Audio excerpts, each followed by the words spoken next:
యెహోషువ 23వ అధ్యాయము. చుట్టూనున్న వారి శత్రువులలో ఎవరునూ వారి మీదకి రాకుండా యెహోవా ఇశ్రాయేలీలకు నెమ్మది కలుగచేసిన మీదట అనేక దినములైన తరువాత యెహోషువ బహు సంవత్సరములు గల వృద్ధుడాయెను.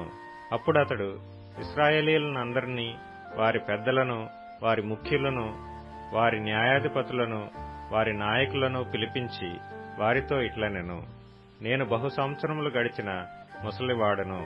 మీ దేవుడైన యెహోవా మీ నిమిత్తము సమస్త జనములకు చేసినదంతయు మీరు చూచితిరి. మీ నిమిత్తము యుద్ధము చేసిన వాడు మీ దేవుడైన యెహోవాయే.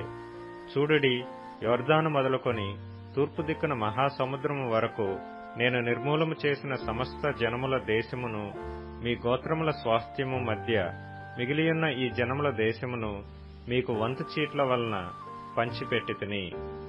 మీ దేవుడైన యెహోవాయే వారిని మీ ఎదుట నిలవకుండా వెళ్లగొట్టిన తరువాత మీ దేవుడైన యెహోవా మీతో సెలవిచ్చినట్లు మీరు వారి దేశమును స్వాధీనపరచుకొందురు. కాబట్టి మీరు మోషే ధర్మశాస్త్ర గ్రంథములో వ్రాయబడినదంతటినీ గైకొని అనుసరించుటకు మనస్సు దృఢము చేసుకొని ఎడమకు గాని కుడికి గాని దాని నుండి తొలగిపోక, మీ యొద్ద మిగిలియున్న ఈ జనుల సహవాసము చేయక, వారి దేవతల పేర్లను ఎత్తక, వాటి తోడని ప్రమాణము చేయక, వాటిని పూజింపక, వాటికి నమస్కరింపక, మీరు నేటి వరకు చేసినట్లు మీ దేవుడైన యెహోవాను హత్తుకొని ఉండవలెను. యెహోవా బలము గల గొప్ప జనములను మీ ఎదుట నుండి కొట్టివేసి ఉన్నాడు. మీ ఎదుట నేటి వరకును ఏ మనుష్యుడునూ నిలిచియుండలేదు.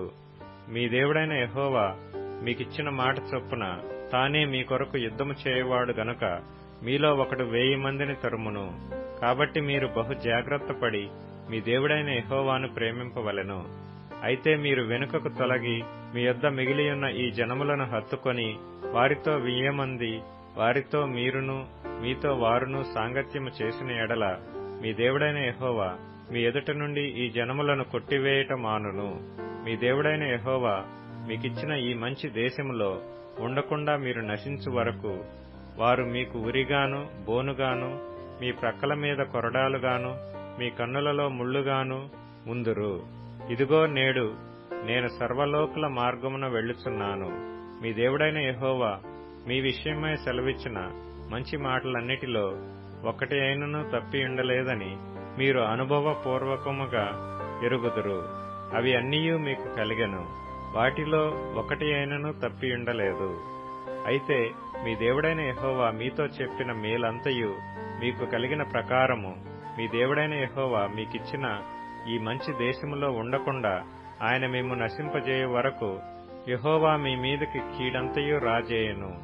మీరు మీ దేవుడైన యెహోవా మీకు నియమించిన ఆయన నిబంధనను మీరి ఇతర దేవతలను పూజించి వాటికి నమస్కరించిన ఎడల యెహోవా కోపము మీ మీద మండును. గనుక ఆయన మీకిచ్చిన ఈ మంచి దేశములో నుండకుండా మీరు శీఘ్రముగా నశించిపోవుదురు.